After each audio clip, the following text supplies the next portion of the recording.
ભારતીય cricket control બોર્ડે વર્ષ 2025 માટે સેન્ટ્રલ કોન્ટ્રાક્ટની જાહેરાત કરી છે અને આ કોન્ટ્રાક્ટમાં તમારા મનગમતા ભારતીય ક્રિકેટર્સને કેટલા રૂપિયા મળશે એ જાણવું છે તો આ વિડીયો જરૂર જુઓ.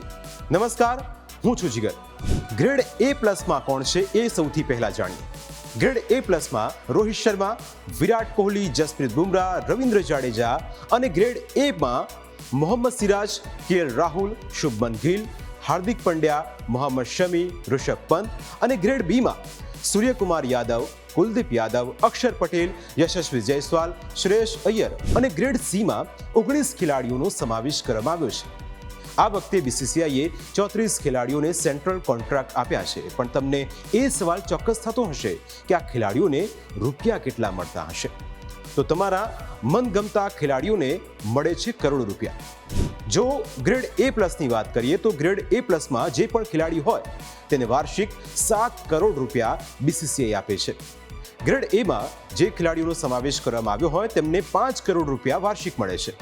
ગ્રેડ Bમાં વાર્ષિક 3 કરોડ રૂપિયા આપવામાં આવે છે, જ્યારે ગ્રેડ Cમાં વાર્ષિક 1 કરોડ રૂપિયા આ તમામ ક્રિકેટર્સને આપવામાં આવે છે. BCCIના નિયમો મુજબ સેન્ટ્રલ કોન્ટ્રાક્ટ એવા ખેલાડીઓને આપવામાં આવે છે જેમણે એક સિઝનમાં 3 ટેસ્ટ મેચ અથવા 8 વન ડે અથવા 10 T20 મેચ રમી હોય. રમતગમતને લગતા આવા જ અપડેટ માટે જોડાયેલા રહો ન્યૂઝ કેપિટલ ડિજિટલ સાથે.